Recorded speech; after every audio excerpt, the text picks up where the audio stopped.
dan я очень рад, потому что сейчас я говорю с тебе. Спасибо, Мика, спасибо, Арyo. Ya, пока-пока. Pakai Gorosho, spasibo. Kakak,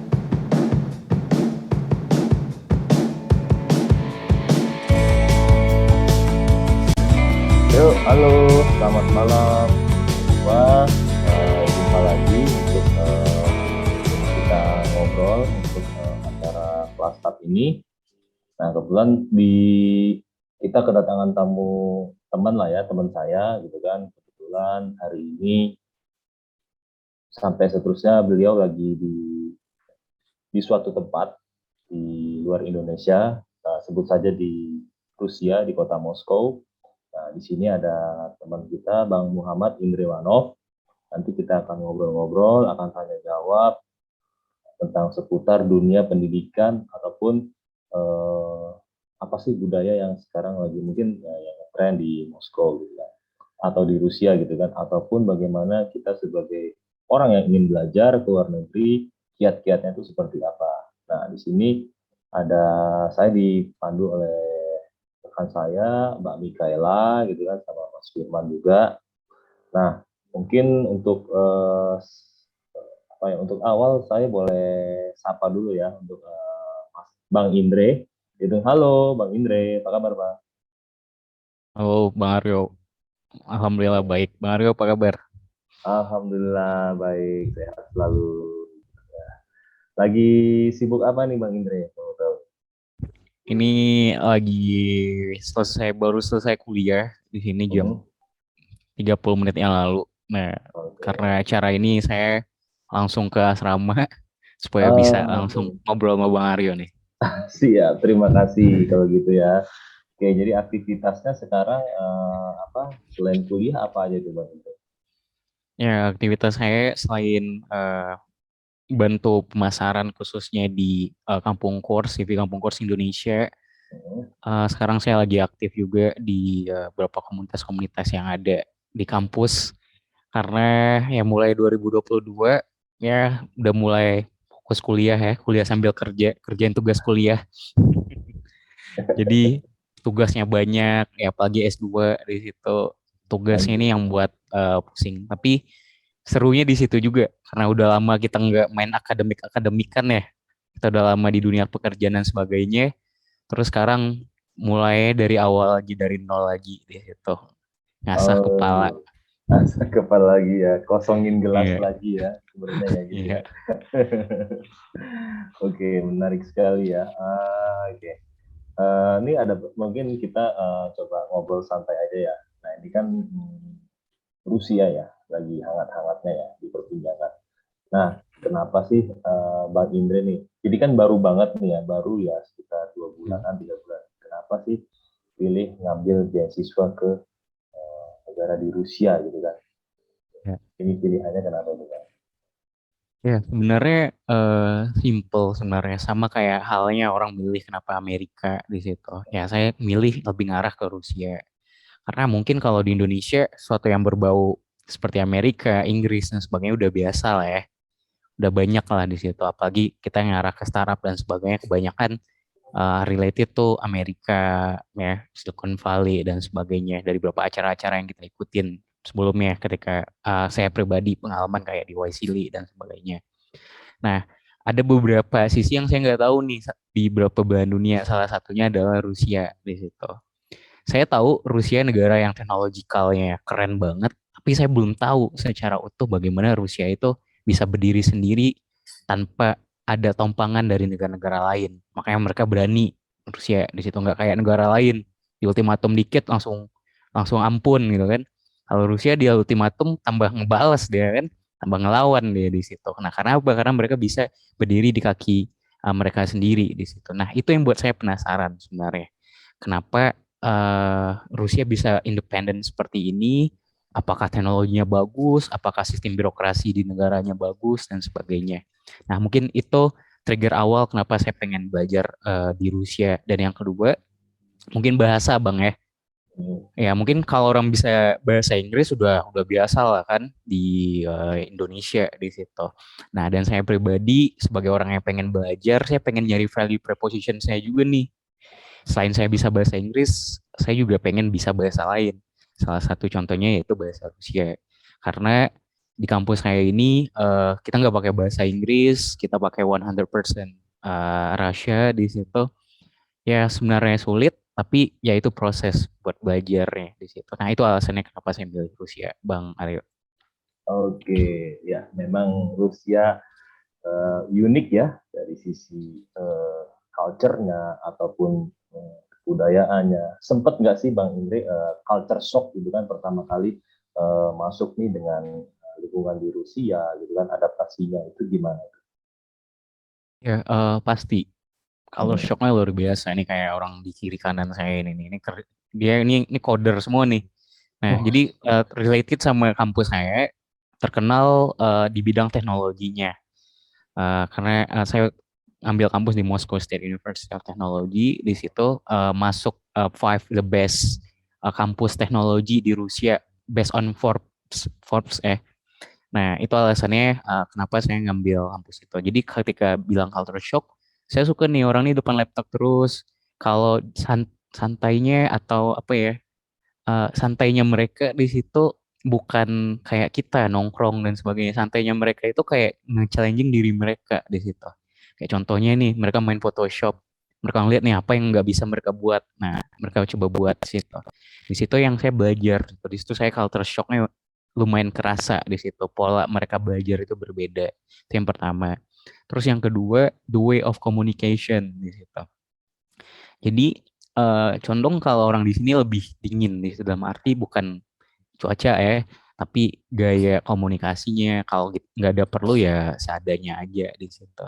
Tapi kadang di situ juga yang buat peace damai ya. Kadang kalau terlalu banyak komunikasi dan sebagainya, kadang-kadang ngabisin waktu dan lain-lain. Jadi kita bisa reflect ke diri kita sendiri, fokus ke diri kita sendiri ketika komunikasi nggak banyak di situ. Tapi bukan berarti mereka nggak mau komunikasi. Mereka bagus sekali dalam komunikasi di situ. Ya, mereka ngambil timing yang tepat dan sebagainya. Terus yang ketiga, dari sistem metode pembelajaran di situ. Ya, saya akuin memang nggak kayak di Amerika ya. Di lain sisi mereka lebih direct, modernisasi cara belajarnya lebih sesuatu yang kita sukain mungkin di Indonesia. Dan di sini memang agak all style gaya belajarnya di situ. Tapi apakah all style gaya belajar lama itu nggak bagus ya belum tentu juga di situ. Nah itu alasannya ada beberapa sisi dari sisi pendidikan, komunikasi uh, dan apa ya dan cara belajar situ yang buat kita berbeda di situ. Tapi di situ pula prosesnya kan kita belajar sesuatu yang berbeda. Kalau kita nyari sesuatu yang sama, ngapain kita keluar negeri di situ? Mungkin seperti itu Bang Aryo. oke, oke, mungkin menarik sekali ya ngobrol sama orang Rusia. Jadi mereka no basa-basi, to the point, apa yang mau, lu mau, ya mau jawab gitu ya. Jadi kayak ibaratnya nih, kayak di Indonesia kita datang ke mana ya, ke store gitu kan, ke retail market gitu kan, pasti disenyumin, selamat datang gitu kan. Kalau udah selesai, selamat datang kembali. Nah ini kalau datang itu mungkin bukan seperti itu ya, bahkan kita diliatin gitu kan ke store itu ya kayaknya, atau jangan orang mau ngapain itu mungkin yang kita sempat kaget ya orang orang orang Indonesia untuk penyesuaian di sana gitu ya. Oke, ini jadi kan di sana tuh tadi sempat bilang di sini untuk speakernya itu apa ya? Jadi berbahasa itu Rusia ya, nggak ngomong Inggris ya. Nah, itu awal mula belajar bahasa Rusia itu dari mana itu Bang Inde? Itu kan mungkin alfabetnya itu kan kita juga beda gitu kan ngelihatnya itu kan tidak seperti alfabet yang biasa A B C D tulisan-tulisan Rusia dan kalau saya sempat lihat alfabetnya itu nggak 26 ada banyak gitu kan ada 30-an atau berapa itu belajarnya gimana dan Bang Indra sekarang itu udah mungkin untuk pronouncement ya atau pengucapannya oke lah ya belajar nah untuk ngebaca tulisan alfabet Rusianya itu gimana tuh oke mulai yang dari mananya dulu sampai yang membaca tulisan itu Oke, mungkin kalau untuk alfabet ya itu sekali pertemuan menurut saya udah selesai di situ untuk bisa ngebaca. Nah, karena Bang Aryo ataupun eh, Mbak atau mas-mas yang lain belum pernah belajar aja di situ. Kelihatannya susah sebenarnya. Tapi kalau untuk alfabet itu menurut saya nggak susah. Sekali pertemuan itu bisa. Nah, saya bisa sekali pertemuan langsung. Bukan sistemnya ngafal di situ. Jadi sistemnya kayak directly gitu loh. Kayak B, A, Baba. Nah, kayak gitu. Jadi kita nggak ngafal, kita langsung bisa aja ngelihat, oh ini B, ini V, ini N, dan sebagainya di situ. Nah, jadi kalau alfabet menurut saya nggak sulit banget. Yang sulit itu pajes. Nah, kalau pajes itu kayak grammar tuh dalam bahasa Rusia. Jadi kalau kita kan enak ya, kayak satu kata itu digunain untuk apa aja. Misalnya, saya pergi ke pasar di situ, atau eh, saya bermain bola di situ. Tapi kalau di Rusia bukan saya bermain bola di situ, tapi nggak tapi dia mengatakan kayak ya igrayu misalnya saya bermain. Nah, kalau dia on igrayet. Nah, kalau mi igrayem di situ. Nah, itu masih bentuk belagol ataupun kata kerjanya aja. Nah, belum di objek. Misalnya contohnya em, saya eh, saya apa ya enaknya ya? Saya meminum kopi di situ. Ya piu chai di situ. Tapi Hmm. secara to infinitif di situ jadinya pit. Jadi pajes itu banyak juga, ada 6 macam di situ. Jadi tiap penggunanya itu beda-beda di situ. Contohnya kayak pajes satu itu kayak simple itu sama kayak ini lampu misalnya. Eta lampa di situ udah kelar. Tapi ketika saya mau bilangnya saya eh, saya apa ya enaknya ya? Saya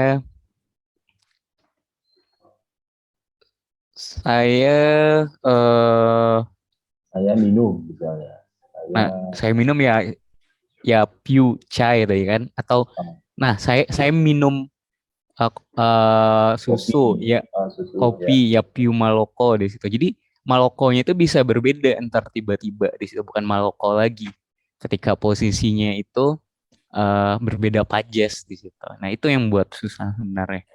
Jadi Hmm. kalau untuk alfabet menurut saya nggak sulit, tapi yang sulitnya itu pajasnya. Ya Oh, jujur saya masih belajar, masih banyak belajar juga ya, karena ini tahun pertama sebenarnya saya baru nggak nyampe 6 bulan saya belajar di situ. Karena dari beasiswa tempat saya ini kita itu dapat 1 tahun untuk preparatory course di situ. Ya oh, lumayan sakit kepala, tapi ya itu proses kali lagi. kayak ini ya, apa Saya penyebutan jelasin. misalnya kita nyapa, halo, hai gitu kan. Kalau di Indonesia sama yang tua, yang baru kenal atau yang sudah lama kenal gitu kan, nyebutnya sama ya, Hmm, halo, hai gitu kan. Tapi kalau di Rusia ada dua ya, Bang Indra ya. Misalnya aku sudah kenal lama sama Bang Indra, nyebutannya halo atau hai itu nyebutnya privyet gitu ya. Tapi kalau sama yang orang baru kenal atau yang kita anggap senior di tua kan hmm, sebutannya beda lagi ya, ya. Ska gitu ya. Gitu ya Bang ya. Jadi Kalau seperti lebih itu ya. lebih formalnya Zdravstvuyte ya. Kalau lebih Benar. formalnya Ya. di situ. Halo gitu. Kalau private itu biasanya untuk orang-orang yang sebaya atau Oh, oke. teman yang dekat Udah gitu. kenal lama lah ya, udah enak Ya, ngobrolnya ya. Oke, ya. siap-siap. Oke, Terus juga gimana gimana? terus juga seperti contohnya kayak kamu ya. Hmm. Nah, kalau sama orang yang lebih tua kita pakainya V di situ. Tapi kalau buat orang yang setara atau di bawah kita bisa makainya T di situ. Oh, Nah, itu beda lagi tuh. Kata kerjanya bisa berbeda lagi. Kalau eh, kamu eh, kamu apa ya enaknya saya oke. Kamu bermain bola lagi ya. Kamu bermain bola nih buat si sebaya bilangnya T Igrayesh. Kalau kamu yang tua nih bermain bola, saya bilangnya V Igrayece ya.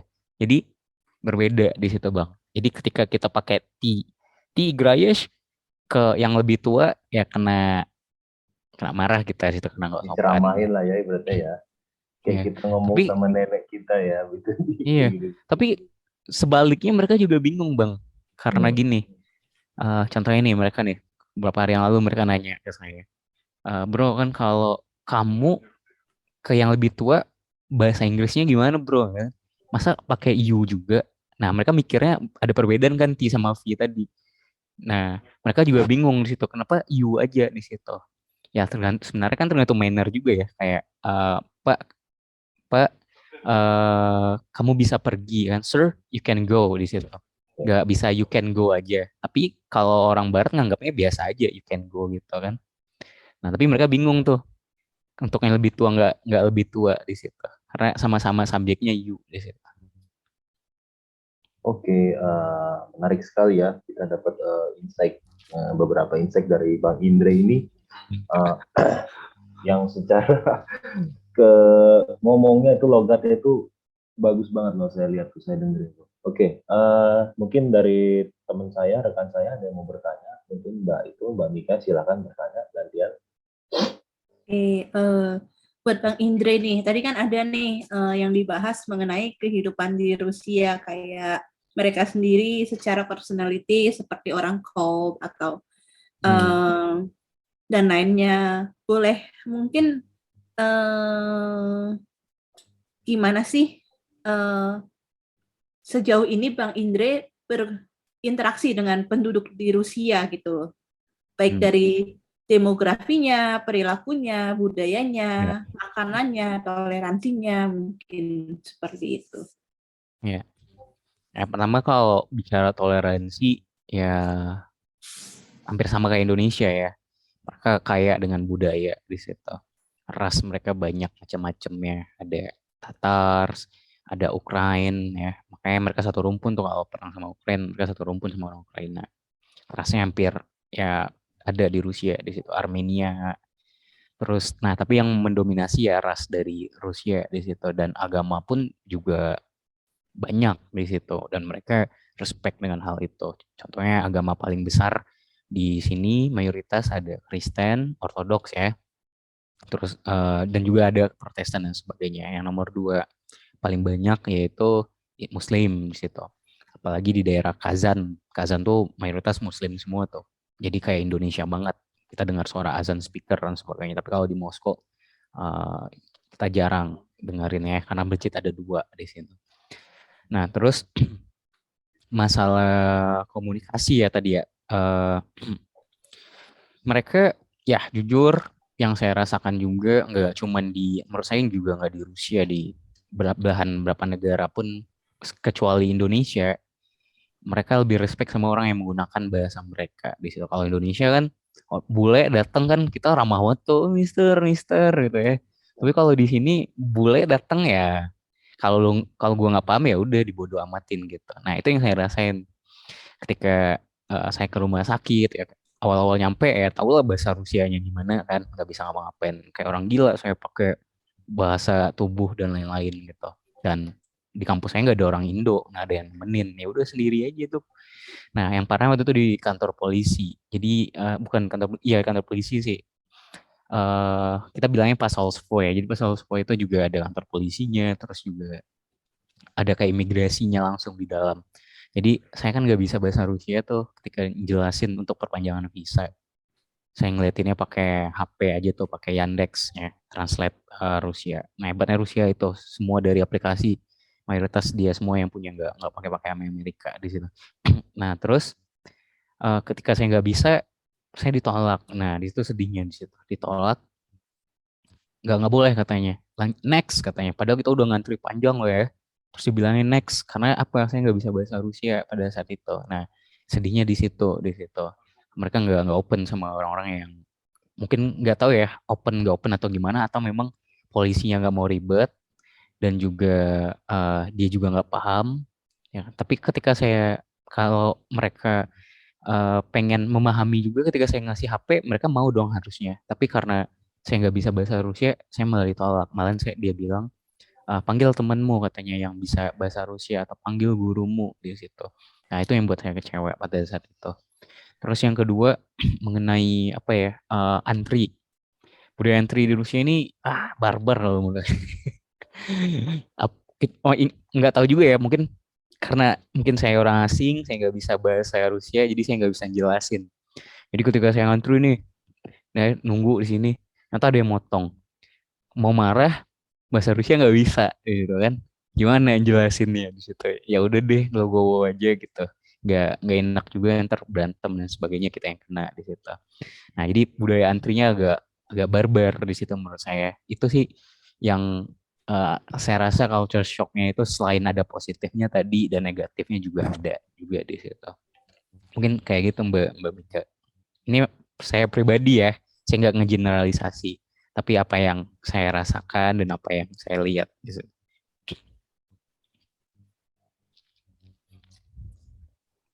Oke, Mbak. Oke, baik.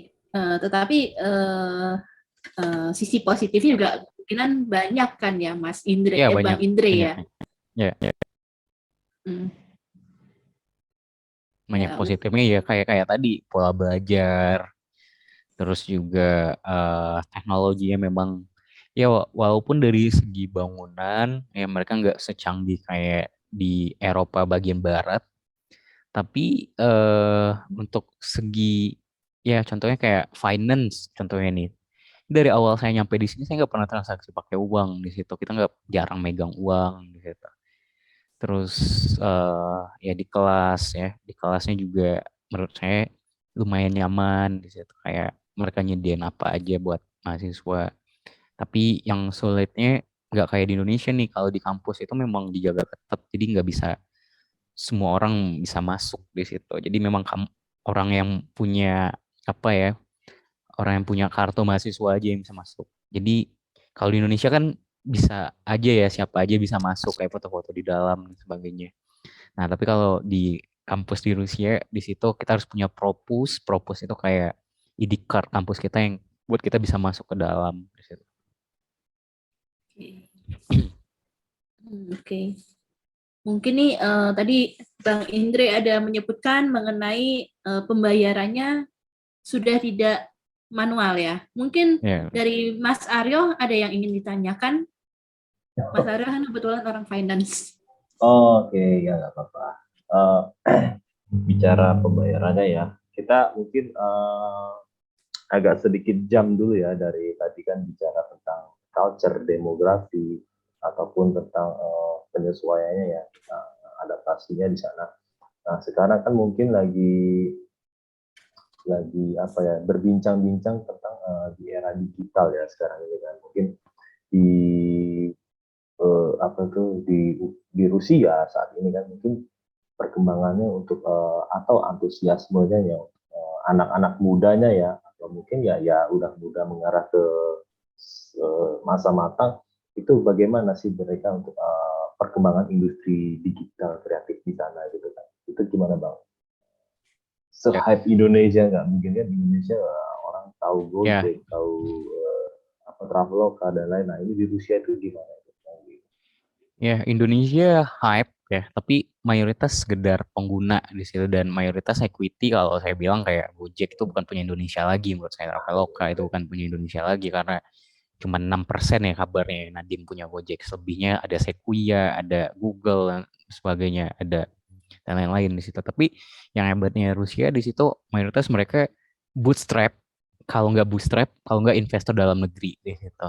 Jadi di situ yang buat mereka strong sekali lagi dari segi teknologi dan sebagainya, dan mereka mempercayakan anak-anak muda di situ yang apa ya, yang anak-anak muda sendiri dari negaranya di situ yang berkarya untuk aplikasi dan sebagainya di situ. Nah, yang menariknya mungkin dari kampus saya adalah dan kenapa milih kampus ini adalah uh, inkubator bisnisnya di situ. Jadi di bidang teknologi ya, mungkin kayak apa ya? Kalau kita kenal 1.000 startup satu Indonesia, kalau di Rusia itu tiap kampus banyak tuh ada 1.000 startupnya. Kalau di Rusia, apalagi kampus-kampusnya yang terkenal di situ. Nah, jadi memang fasilitasnya untuk ngarah ke digital di situ kampus ini memang nge-support banget kalau menurut saya di situ. Nah, Makanya juga nggak heran kenapa mereka di bidang digital teknologi di situ berkembang terus. Ya karena fasilitas dari tiap kampus ya, mayoritas mayoritas di situ memiliki digital inkubatornya sendiri di situ. Lagi di kampus dekat saya di situ digital inkubatornya lumayan terkenal untuk di kota Moskow. Oke. Artinya berarti dari sisi government-nya, pemerintahnya, regulasi sampai ke pemilik modalnya yang orang-orang investor di Rusia itu percaya ya, trust ya. Jadi memang ya Ya, ini yang benar-benar apa ya, slogan kalau di Indonesia, cintailah produk dalam negeri gini-gini. Nah, cuman nah mm-mm. inilah yang benar-benar real ya apa ya, dalam negerinya sendiri, government-nya pun support lah ya gitu ya. Artinya Ya, memang didukung penuh gitu kan untuk yang benar-benar inovatornya atau yang mereka ya. kreatifnya ya, kreatornya ya, gitu Iya, ya. karena menurut saya zaman sekarang itu penjajahan bukan seperti dulu, gimana Hmm. orang kayak membunuh, kayak ngambil pajak ini itu dan sebagainya. Tapi lebih soft di situ. Nah, makanya kolonial zaman now itu ya bagaimana investor masuk di situ menurut saya. Jadi di situ para entrepreneur di situ harus jeli di situ. Ngelihat situasi bagaimana mereka harus ACC dengan kucuran banyak dana itu dan bagaimana mereka harus nggak nge-ACC atau nolak di situ. Jadi nggak semua investor di situ kadang-kadang bantu. Mungkin Bang Aryo paham lah di situ ya. Nah kayak saya dulu pernah ditawarin, kamu mau saya invest nggak? CEO-nya harus dari saya katanya. Ya kasihan dong dari kecil kita ngerawat startup kita tiba-tiba bapaknya udah ganti kan. Nah, makanya kayak Steve Jobs dan sebagainya di kick dari perusahaan ya itu memang skema gaya investor dan sebagainya. Tapi balik lagi, ketika kita nggak punya investor ya akselerasi kita lama di situ. Tapi ketika kita punya investor, akselerasi kita cepat. Tapi di lain sisi kita nggak sepenuhnya bisa memiliki di situ seperti halnya kita apa ya menciptakan inovasi dari kita sendiri dari awal banget di situ.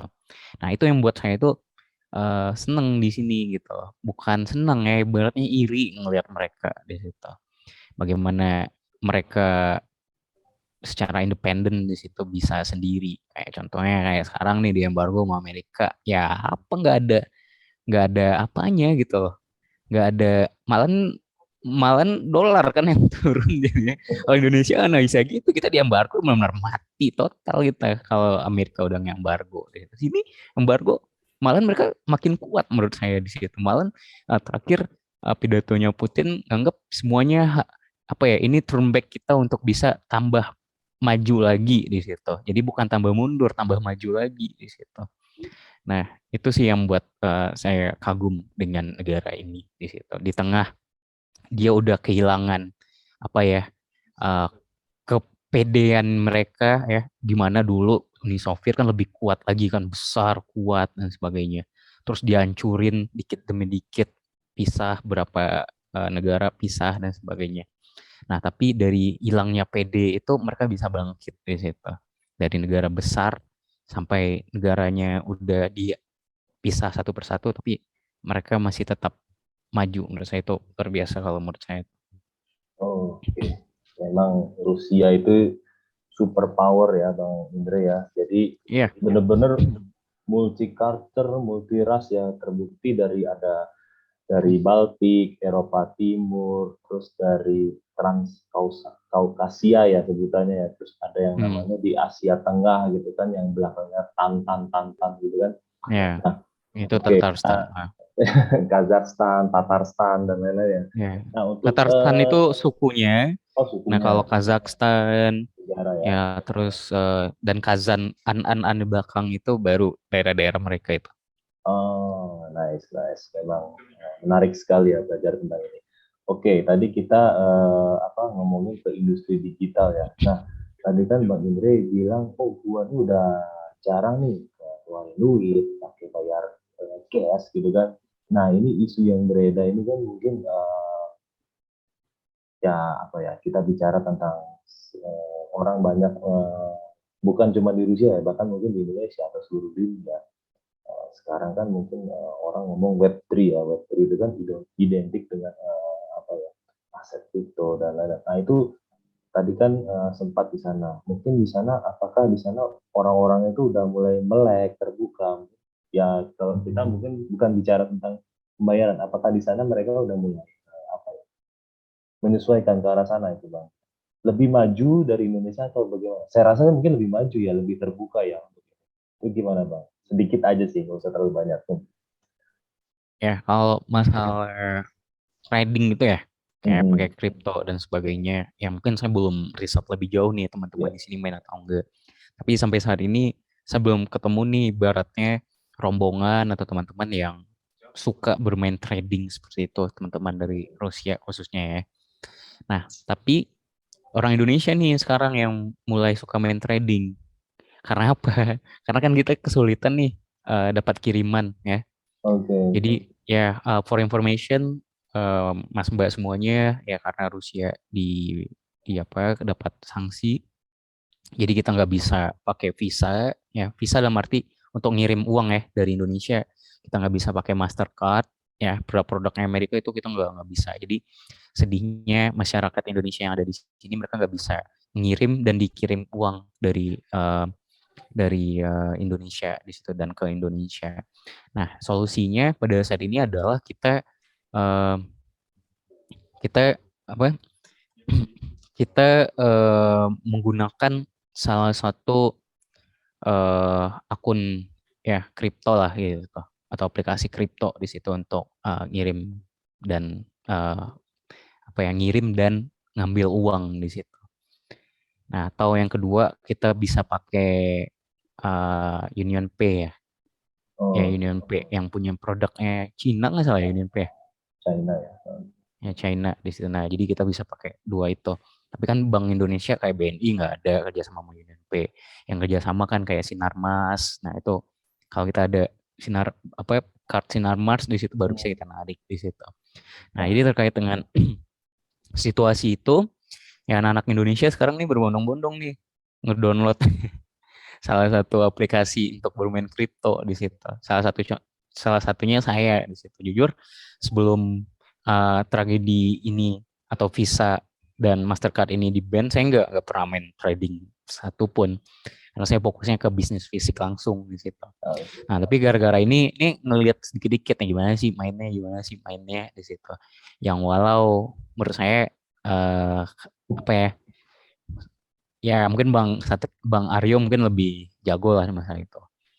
Nah, tapi ya lumayan situ nambah pengalaman bermain trading dan sebagainya yang awal kita nggak passion sama sekali, tapi gara-gara situasi ya buat kita harus main kripto daripada kelaparan kan di sini. iya iya benar-benar buat ngisi waktu luang ya kosongnya. Itu mungkin salah satu ya impact-nya ya Iya. invasi Rusia ke Ukraina ya saat ini ya. Nah mungkin untuk bagi warga sipil sendiri ya warga sipil Rusia ataupun apa ya imigran atau mungkin ya pekerja migran lah ya atau pelajar dari luar ke Rusia itu apa yang mereka rasakan gitu kan saat ini dengan adanya itu so far gimana gitu responnya saat ini.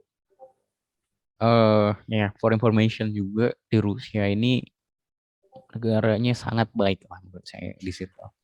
Dan walaupun gaya tipe komunikasi mereka buat kita nggak nyaman ya karena terlalu dingin ya. Tapi kalau secara regulasi ya mereka ngebantu kita di situ. Wah, membantu banget. Kayak asrama ya. Asrama menurut saya murah banget. Nih asrama sini harganya 150.000. 150.000 satu bulan. Terus ada kulkas dalam kamar, ada ada microwave, ada bathtub, terus nggak bayar lagi, gas nggak bayar lagi, minum nggak bayar lagi. Ya surga lah.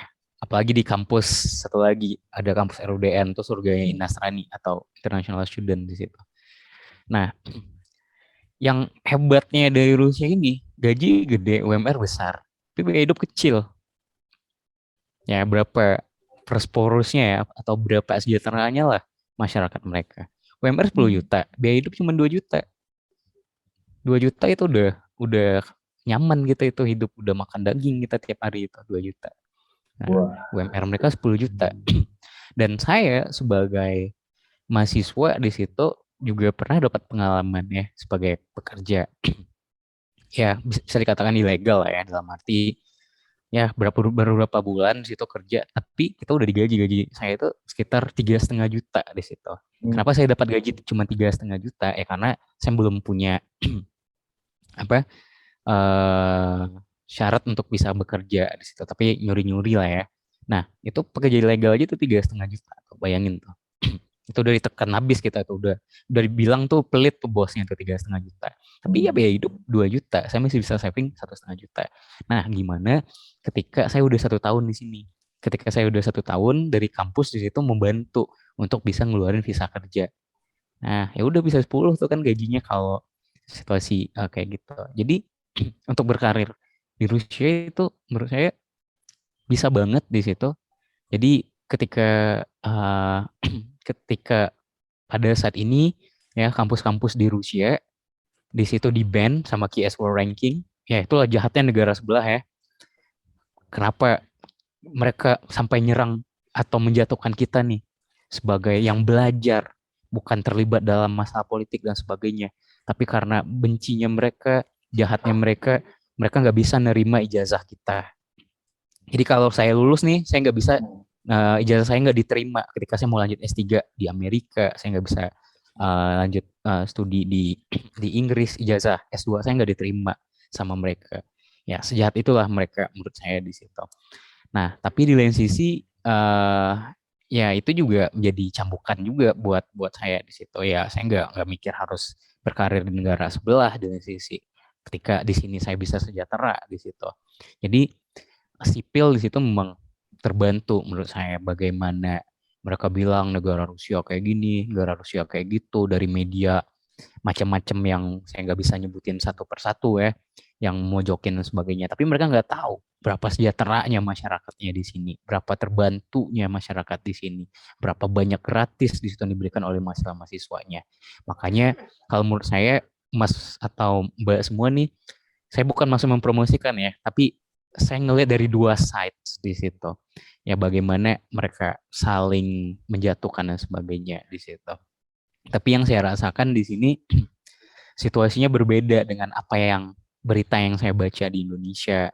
Kalau di sini mereka nggak bisa demo, mereka nggak bisa gini-gini gitu, negaranya tertutup dan sebagainya.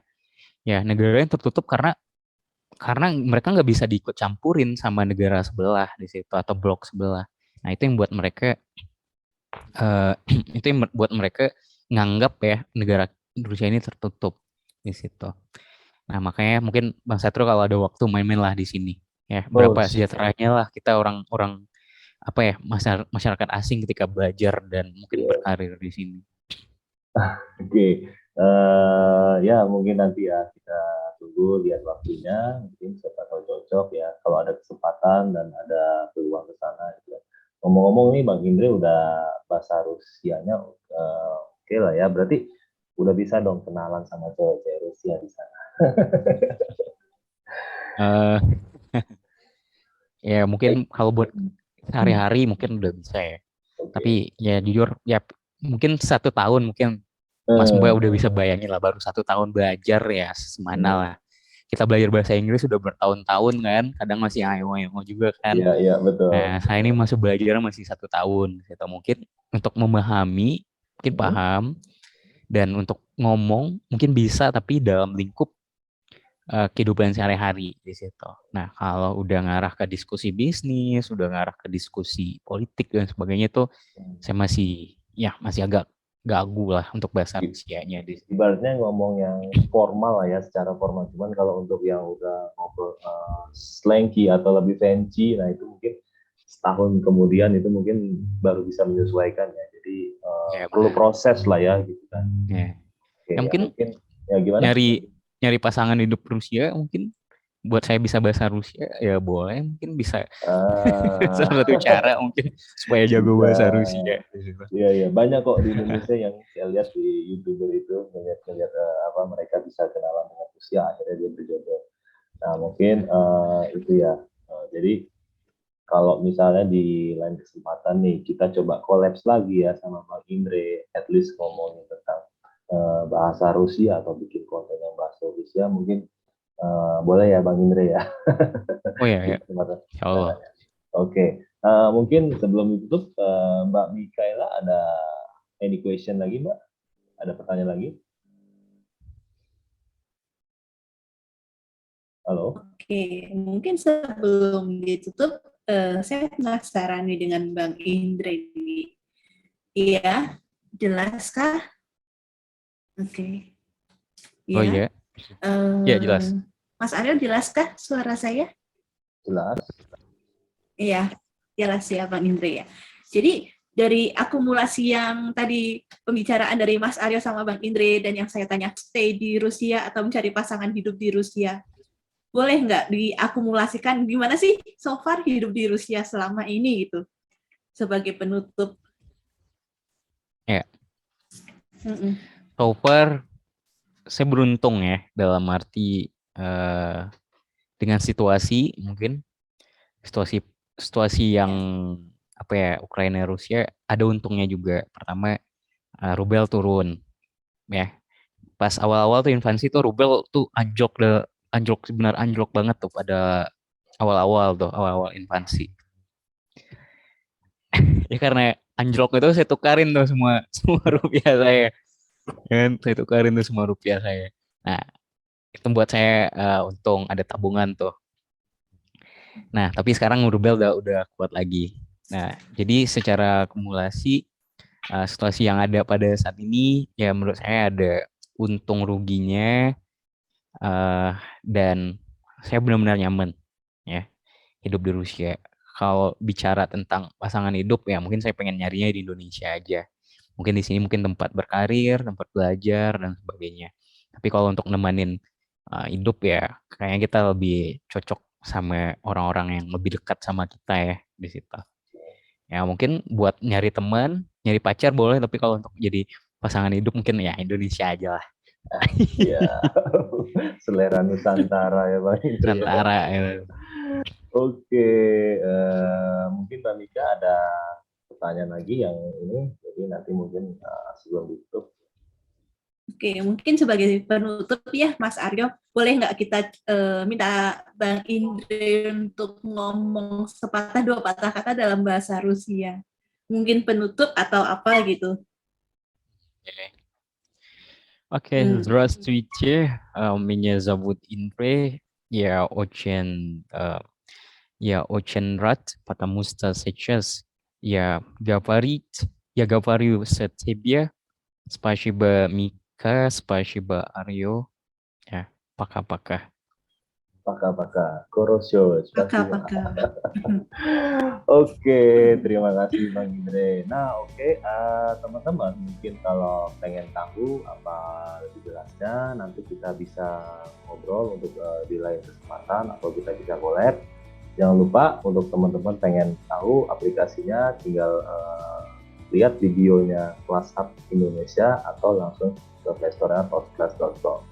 Oke, terima kasih banyak Bang Indrewanov atas waktu dan kesempatannya. Mungkin kita bisa ngobrol di lain waktu. Sehat selalu ya Bang ya. Semoga studinya di sana lancar. Mungkin nanti kalau udah kembali Indonesia kita bisa ngobrol-ngobrol atau kesempatan bisa kita collab. Oke, thank you Bang Indre. Selamat sore. Selamat malam. Selamat sore. Sore, bye-bye. Sehat selalu ya semuanya. Ya, thank you.